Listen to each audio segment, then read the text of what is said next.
Hello dear, welcome back to my channel. मैं पूनम आपका स्वागत करती हूँ स्पिरिचुअलिटी एक डिवाइन मार्ग 1111 में। तो आज के वीडियो में मैं आपके साथ ऐसे कुछ पॉइंट्स शेयर करूँगी जो आपके और आपके डीएम के बीच में सेपरेशन का कारण बनते हैं, जिसे आपको हील करना ही होता है, जिसे आपको समझना होता है। अगर ये ब्लॉक या ये इशू या ये प्रॉब्लम आप और आपके डीएम के बीच में रहेगा तो शायद आपका परमानेंट यूनियन कभी नहीं हो पाएगा।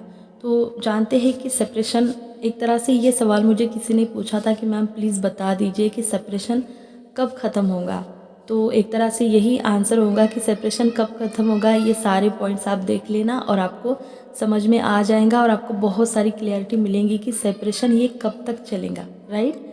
तो वीडियो को पूरा देखना। अगर आप न्यू है तो मेरे चैनल को सब्सक्राइब कर देना एंड टेलीग्राम का लिंक भी मैंने दे दिया है अगर आप मुझसे जुड़ना चाहते हैं तो सबसे पहला पॉइंट ये है कि जब तक आपके अंदर के इशू ख़त्म नहीं हो जाते, आप अपने इशू से निपटते नहीं, तब तक आपका सेपरेशन बना रहेगा, ठीक है। और आपको पता है कि इशू कितने ख़तरनाक होते हैं, है ना। और ये बहुत लंबा चलता है क्योंकि जब तक आपके कोर लेवल से या फिर आपके सबकॉन्शियस माइंड के भी इशू हील नहीं हो जाते, तब तक आप परमानेंट यूनियन में नहीं जाएंगे। कहीं ना कहीं आप बार बार सेपरेशन में आ जाएंगे। और ये दोनों तरफ रहता है, जितना मतलब आपके अंदर होता है उतना ही आपके डीएम के अंदर होता है। तो आपकी इशू हील होना बहुत ज़रूरी है। विदाउट इशू हील हुए बिना आपका सेपरेशन कभी ख़त्म नहीं होगा। इसीलिए कई बार ऐसा होता है कि फेमिनाइन अच्छा खासा काम कर लेती है और मैस्कुलाइन अचानक से आ जाते हैं, उन्हें ट्रिगर देते हैं, क्योंकि हमें नहीं पता कि हमारे अंदर अभी क्या बाकी है। खुद से हमारे इशू फाइंड करना बहुत कभी कभी डिफ़िकल्ट हो जाता है ना। ऐसे मतलब किसी ने मिरर कर दिया या डीएम ने मिरर कर दिया तो ये हम जान जाते हैं, लेकिन कई बार ऐसा होता है कि समझ में नहीं आता, क्योंकि इस जर्नी में आने के बाद हमें इसी जन्म के नहीं, बहुत सारे जन्म के जो है इशू को हील करना पड़ता है। और कई बार हमारे सबकॉन्शियस माइंड का इशू का भी सवाल होता है, तो उससे टाइम लगता है हील होने में। तो जैसे फुल मून आता है या न्यू मून आता है तो हम इमोशनल हो जाते हैं, राइट। या फिर हमें पर्जिंग होती है, तो क्यों होती है? वो हमारे अंदर के जो हमें पता नहीं है वो इशू हील होते हैं। वो एनर्जी सरफेस होती है जो हमने दबा के रखी है, वो नेगेटिव इमोशन, वो जो हमने बहुत सालों से, पता नहीं कितने मल्टीपल लाइफ से हमने दबा के रखे, वो भर भर के बाहर आती है। और अगर ये नहीं हो रहा है तो कुछ ना कुछ ऐसा हो जाएगा न्यू मून फुल मून पे कि आप के डीएम आएंगे, आपको ट्रिगर करेंगे। या फिर आपके डीएम अगर मैरिड है तो वो उनके वाइफ के साथ कोई फ़ोटो डाल देंगे, या फिर कहीं बाहर जा रहे हैं उनके साथ डालेंगे, या फिर उनकी गर्लफ्रेंड है तो उनके साथ डालेंगे। और वो ट्रिगर आपको होगा और आपको लगेगा कि मैं हील हूँ, मैं हीलिंग में चल रही हूँ, ठीक है। और ऐसे में अगर उनकी तरफ से कोई ट्रिगर आता है तो आप ट्रिगर हो जाओगे। तो इस तरह से हमारे धीरे धीरे इशू सरफेस होते हैं, चाहे डीएम के या हमारे जो कार्मिक होते हैं, कई बार हमारे घर वाले ही कार्मिक होते हैं, उनके थ्रू, या जो भी है, जैसा भी है, जैसे लोग, समाज, ये सोसाइटी, कुछ भी कहीं से भी आपको ट्रिगर आ सकता है और आपके अंदर का इशू बाहर निकाल सकता है। तो इशू को हील होने में वक्त लगता है और जब तक ये ख़त्म नहीं होगा, ये रिलीज़ नहीं होंगे, तब तक आप सेपरेशन में बने रहेंगे, राइट। तब तक आपका सेपरेशन ख़त्म नहीं होगा। सेकेंड है कि जब तक रनर दौड़ना बंद नहीं करता। अब आपको पता है कि रन कौन करता है? मोस्टली मैस्कुलाइन ही रन करते हैं, ठीक है। क्योंकि आपको पता है सारे रीज़न क्या होते हैं कि सिचुएशन ऐसी होती है कि हम बहुत ज़्यादा डिपेंड हो जाते हैं, हम नीडीनेस में चले जाते हैं। उसके बाद इस कनेक्शन की इंटेंसिटी, वो इमोशनल होना नहीं चाहते, वो बंधना नहीं चाहते, वो डरने लगते हैं कि मैं, मेरे जो कर्माज है, मेरी फैमिली है या मेरी बीवी है, बच्चे हैं, या अगर शादीशुदा है वो, या फिर कहीं और उनका मन लग जाता है जहाँ पे उनको इंटेंसिटी महसूस नहीं होती। मतलब ये जो कनेक्शन है ये बहुत ज़्यादा हो जाता है, तो वहाँ से वो रन करने लगते हैं। अब उनका जो रन करना है वो बंद कराने के लिए सबसे पहले तो फेमिनाइन को ही काम करना पड़ता है, और फेमिनाइन को हील होने में वक्त लगता है। तो जितना आपको हील होने में टाइम लगेगा उतनी देर तक वो रन करते रहेंगे। बीच बीच में आएंगे, वो ऑन एंड ऑफ भी करेंगे, धीरे धीरे उनकी भी एनर्जी चेंज होगी। लेकिन अगर कंप्लीट रन करना उनका, अगर मैं बोलूँ, ख़त्म हो जाता है तो वहाँ पे आपको उतना हील भी होना पड़ता है, राइट। उसके बाद एक गाइड की तरह फेमिनाइन अपने मैस्कुलाइन को बहुत केस में ऐसा देखा है कि वो गाइड करती है। तो रनर का बंद करना ये आसान नहीं है, उन्हें टाइम लगता है। तो जब तक वो रन करेंगे तब तक आपको काम करना पड़ेगा और शायद तब तक आपका सेपरेशन भी बना रहेगा, ठीक है। क्योंकि कंप्लीट सेपरेशन बंद करना मतलब ये नहीं है कि वो आए, आप साथ में रहे और फिर से भागे, इसे नहीं बोलेंगे। कंप्लीट सेपरेशन तभी ख़त्म होगा जब आप परमानेंट यूनियन में आएंगे, ठीक है। उसके बाद तीसरा एक पॉइंट ये भी है कि जब तक आप और आपके ट्विन सोल स्पिरिचुअलिटी में ग्रो नहीं होने लगते, अब इसे होने में भी वक्त लगता है कि जैसे इशू आप हील करेंगे, आप इनर वर्क करते रहेंगे, फिर धीरे धीरे आपकी एनर्जी बहुत लोअर चक्रा से अपर चक्रा में चली जाएंगी, फिर आप थर्ड आई तक जाएंगे, फिर थर्ड आई आपकी बैलेंस हो जाएंगी। उसके बाद आपकी इनर, पहले तो आपका डिवाइन से यूनियन होगा, फिर आपका इनर डीएम से होगा और फिर बाद में आपका 3D में आपके बाहर मैस्कुलिन के साथ यूनियन होगा, राइट। तो उसके बाद ये सारी चीज़ें होने लगती है। तो स्पिरिचुअलिटी में ग्रो होना मतलब ये नहीं है कि डीएम भी बहुत ज़्यादा मेडिटेशन करने लगेंगे। कई बार डीएम मेडिटेशन करते हैं, इनर वर्क भी करते हैं, लेकिन उनका करने का तरीका बहुत कम होता है।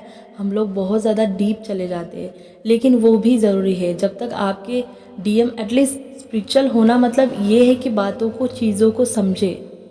मतलब 75% वो बंदा अगर आपकी भाषा बोलने लगे या कनेक्शन की विदाउट आपके कुछ जाने या बताने या सुनने से, ठीक है, वो खुद के तरीके से कुछ बताने लगे, तो इसका मतलब ये है कि वो भी आप ही के पीछे पीछे बिल्कुल आप ही के लेवल में अब आ रहे हैं। तो दोनों जब एक लेवल पे आ जाएंगे, एक ही वाइब्रेशन में आ जाएंगे, तब आपका सेपरेशन ख़त्म हो जाएगा। तो उसके लिए आपको वेट करना पड़ेगा, शायद तब तक आपका सेपरेशन बना रहेगा, क्योंकि इसे भी टाइम लगता है। सबसे पहले तो मेहनत हमारी फेमिनाइन को ही करती है, बिकॉज हम फेमिनाइन जो होती है वो लीडिंग सोल होती है, इसलिए वो पहले अवेकन होती है।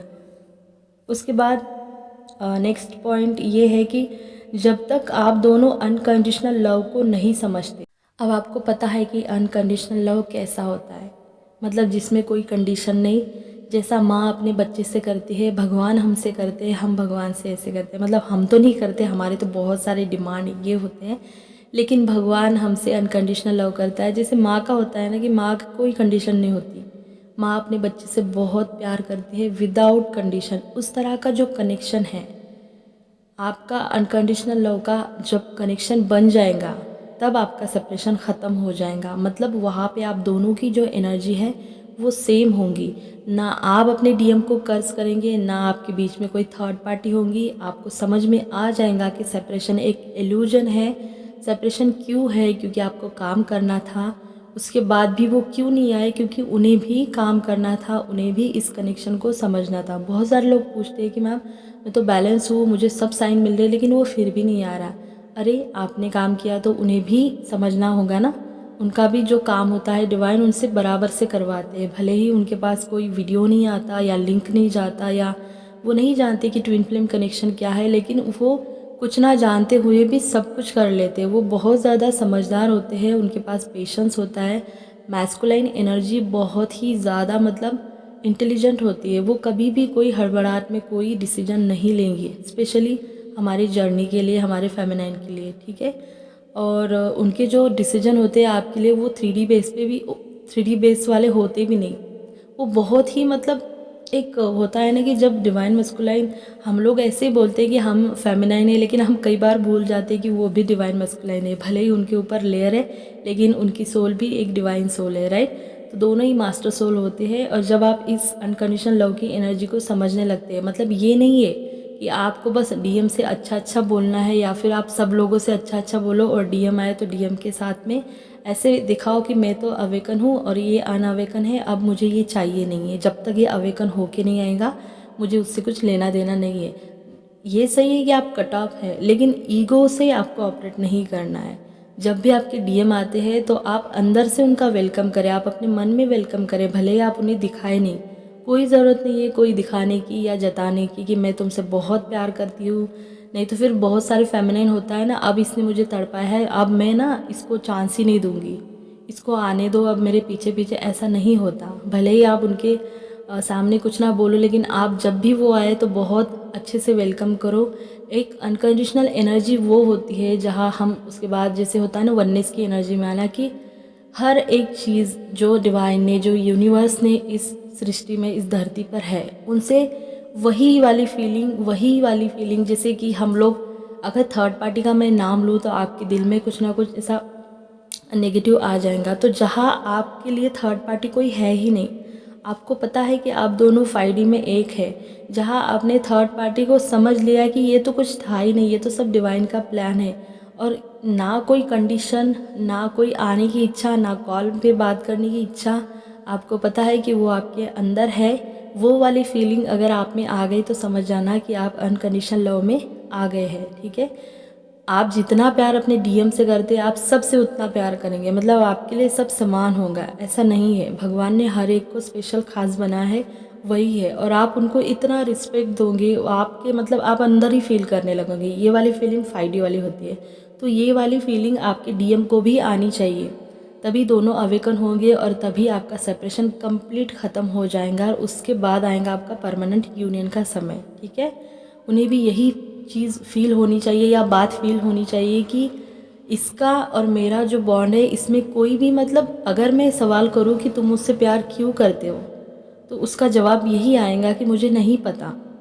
अगर हम थर्ड पार्टी के लिए उनके साथ में कोई सवाल करेगी, तुम मुझसे प्यार क्यों करते हो, तो हज़ारों रीज़न बताएंगे कि वो अच्छी है, वो मेरा घर संभालती है, उसको मैं जानता हूँ, वो अच्छी लेडी है, ये है, वो मेरे बच्चों की माँ है। लेकिन फेमिनाइन के लिए उनके मन में यही आता है, मुझे नहीं पता मैं तुमसे इतना प्यार क्यों करता हूँ, क्योंकि कोई कंडीशन नहीं होती वहाँ पे। बस इस चीज़ को, इस बात को समझने में उन्हें टाइम लगता है, दोनों को भी टाइम लगता है। पहले हमारी फेमिनाइन समझ जाती है और उसके बाद में डीएम भी समझ जाते हैं। ओके, उसके बाद एक और साइन कि जब तक कि आपके जो ट्विन पार्टनर हैं, उन्हें ये ना समझ में आए कि आप दोनों अलग क्यों हो गए थे। ठीक है, क्योंकि उनका ईगो तब तक ख़त्म नहीं होगा। उन्हें ऐसा लगता है कि जो मैंने किया सही किया, जो मैंने डिसीजन लिया था वो सब सही है, चाहे मैंने कार्मिक को भी क्यों ना चुना हो, लेकिन सब सही है, मैं जो करता हूँ वो बराबर होता है और मुझे पता है मैं क्या करता हूँ। ये उनका ईगो सेल्फ बोलता है 3D में, जो बहुत ज़्यादा रहता है। लेकिन एक टाइम ऐसा आता है जब आप काम करने लगते हो, आपकी एनर्जी हाई होने लगती है, तो उन्हें भी समझ में आता है कि आप दोनों अलग क्यों हो गए हैं। ठीक है, क्योंकि आपको अलग होना ही था, आपको एक दूसरे को टाइम देना ही था, ताकि आप दोनों ही काम करें और फिर साथ में आ जाए। तो ये बहुत हाई वाइब के जो पॉइंट्स है मैं बता रही हूँ, क्योंकि इसके लिए बहुत आपको काम करना पड़ेगा अगर आपको परमानेंट यूनियन चाहिए तो। ठीक है, तो ये एक पॉइंट है कि जब तक आपकी ट्विन को भी ना ये समझ में आए कि जैसे आपको समझ में आता है ना कि आप अलग क्यों है, क्योंकि आपको इनवर्क करना था, तो उन्हें भी ये समझ में आता है, एक ऐसा टाइम आता है कि हम दोनों सच में अलग क्यों हुए। मैं ऐसे ही नहीं बोल रही हूँ, मैंने इसको एक्सपीरियंस किया इसलिए बोल रही हूँ।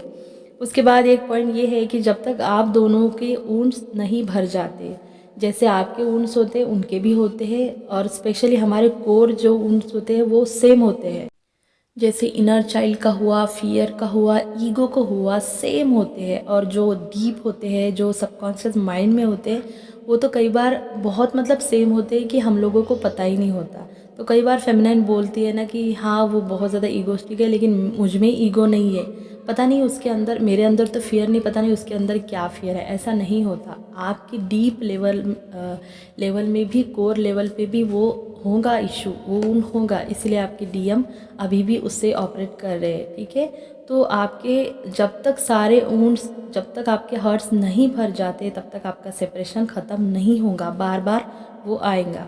उसके बाद नेक्स्ट है कि जब तक आपको आपका असली पर्पस नहीं मिल जाता, जो भी आपका डिवाइन पर्पस है, जिसके लिए भी आपको बनाया है, जो भी काम के लिए आपको मतलब इस धरती पे भगवान ने भेजा है, तो वो आपको जब तक नहीं मिलेगा तब तक शायद आपका सेपरेशन कंप्लीट नहीं होगा, वो बार बार आएगा। एक बार आपको आपका डिवाइन पर्पस मिल गया, आप उस पर चल दिए, मतलब ये कब होता है, ठीक है, ये जब आप अपने अंदर के डीएम से मिलते हैं, उसके बाद जैसे आपको क्लिक हो जाता है, मतलब थर्ड आई पे जाने के बाद बहुत सारी चीज़ें आपके लाइफ में क्लियर होती है, तो उसके बाद ही जर्नी में एक हम बोलते हैं ना जैसे कि जादू टाइप होने लगता है, मैजिक टाइप होने लगता है, कि सारी चीज़ें मतलब बहुत इजी तरीके से हमें जैसे चाहिए बिल्कुल उसी तरह से होने लगती है। कि एक तरह से मैं बोलूँ कि आपकी मैनिफेस्टेशन पावर जो है वो काम करने लगती है, क्योंकि आपके वाइब्रेशन उतने हाई हो जाते हैं, राइट। तो आपको आपका पर्पस मिल गया, उसके बाद आपका सेपरेशन ख़त्म हो जाएगा बहुत जल्दी। नेक्स्ट है कि जब तक एक दूसरे पर आपको भरोसा नहीं होता, नो डाउट वाला ट्रस्ट नहीं होता, तब तक आपका सेपरेशन ख़त्म नहीं होगा। कई बार लोगों के यूनियन होते होते रह जाते हैं, कई बार यूनियन होने के बाद भी फिर से सेपरेशन आ जाता है, क्योंकि आप जब एक दूसरे पे ट्रस्ट नहीं करोगे, मतलब यूनियन हो गया लेकिन फिर भी आपके अंदर एक डाउट है कि अभी फिर से चला तो नहीं जाएगा, ये थर्ड पार्टी के पास तो नहीं चला जाएगा, ये इसकी बीवी के लिए मुझे छोड़कर तो नहीं चला जाएगा, या किसी भी तरह का अगर आपके मन में डाउट है तो वहाँ पे भी आपका सेपरेशन कंप्लीट नहीं होगा, वो फिर से आएगा और ये आपको एक होने नहीं देगा। तो जब तक आपके अंदर के सारे डाउट ख़त्म नहीं हो जाते आप दोनों का, डीएम का तो मतलब बहुत ज़्यादा ट्रस्ट इशू रहता है, तो एक दूसरे को आप मिरर भी करते हैं ट्रस्ट के बारे में। तो जब तक आप दोनों ही एक दूसरे पे नो डाउट वाला ट्रस्ट नहीं करेंगे तब तक आपका सेपरेशन ख़त्म नहीं होगा। ठीक है, तो इस इशू को भी आपको हील करना है। उसके बाद नेक्स्ट है कि जब तक आपको ये नहीं समझ में आ जाता कि एक्चुअली में आप सेम साइड है, मतलब जैसे आपके डीएम है वैसे ही आप हो, मतलब कोई अच्छा नहीं कोई बुरा नहीं। बहुत सारी फेमिनाइन बोलती है कि उसमें बहुत ईगो है, अभी भी ऐसा नहीं है। वो अगर ईगो से ऑपरेट कर रहा है तो आपके भी अंदर होगा, जैसे बिल्कुल आप, मतलब हम बोलते हैं ना कि ट्विन सोल, राइट, जैसे बिल्कुल आपका आधा पार्ट मतलब मैच है आपका। तो आपको जब तक ये नहीं समझ में आता कि डीएम में कोई बुराई नहीं होती, डीएम बुरे नहीं होते, वो कोई धोखा नहीं देता किसी को, और किसी ने यहाँ पे किसी को चीट नहीं किया।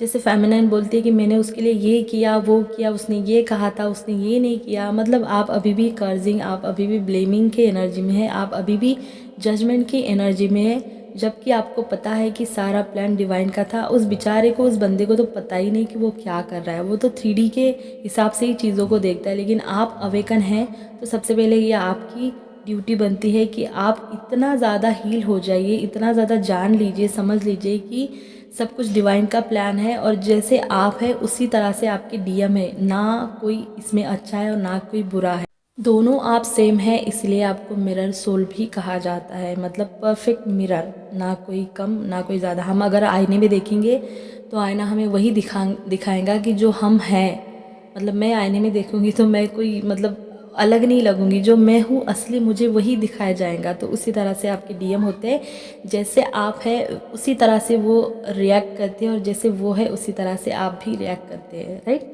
तो उसके बाद लास्ट पॉइंट ये है कि जब ख़त्म होना होगा सेपरेशन तब ख़त्म होगा, वो एक डिवाइन टाइमिंग होगा, और जब आपका ये ख़त्म होने को होगा तब डिवाइन की तरफ से आपको भर भर के साइन भी मिलेंगे, और बहुत सारी सिंक्रोनिसिटी होंगी, बहुत सारे नंबर्स भी मिलेंगे दिखेंगे, लेकिन तब आपकी एनर्जी ऐसी होंगी कि आप उसको नोटिस ही नहीं करोगे, राइट। तो ये एक परमानेंट यूनियन से पहले एक साइन है कि इतना, मतलब आप एक अपने ही एनर्जी में, अपने ही नशे में, अपने ही भगवान के भक्ति में, अपने ही सोल पर्पस में डूब जाएंगे कि आपके सामने बहुत सारे साइन, सिंक्रोनिसिटी, नंबर, सिम्टम्स सब कुछ होगा, लेकिन आप तब ध्यान ही नहीं दोगे, और अचानक से आपका सेपरेशन ख़त्म हो जाएगा, वो भी कंप्लीट वाला, ऑन एंड ऑफ नहीं होगा, राइट। और परमानेंट यूनियन में आप आ जाएंगे और आपको पता ही नहीं चलेगा कि आपका यूनियन कब हो गया। तो ये सारे पॉइंट्स थे जो आपके और आपके डीएम के बीच में एक ब्लॉक की तरह चलते हैं, मतलब ये सारे पॉइंट, इसके अलावा भी आपके कुछ हो सकते हैं, लेकिन ये आपके साथ रेजोनेट होगा बिकॉज ये सारे कॉमन हैं, और इन सारों को हमें हील करना ही करना होता है, इस पर काम करना ही करना होता है, तभी जाके आपका सेपरेशन ख़त्म होगा। अगर ये इस वीडियो को कोई जज नहीं करेगा, ये बिल्कुल मेरा खुद का एक्सपीरियंस था। आई होप आपको, बहुत सारे लोगों को समझ में आया होगा कि सेपरेशन कब ख़त्म होता है। अब देखो, सेपरेशन ख़त्म होने का टाइम तो डिवाइन को पता है, लेकिन आपके हाथ में भी कुछ ना कुछ रहता है। ऐसा नहीं है कि डिवाइन की जर्नी है तो डिवाइन कुछ करेंगे, एक्शन आपको लेना होता है। आप जितना अच्छे से काम करोगे उतना जल्दी आपका सेपरेशन ख़त्म होगा। तो ये था वीडियो, को कोई जज नहीं करेगा। अगर आपको क्लियरिटी मिली होगी, अच्छा लगा होगा तो like, share, subscribe my channel, अपना ध्यान रखना। God bless you.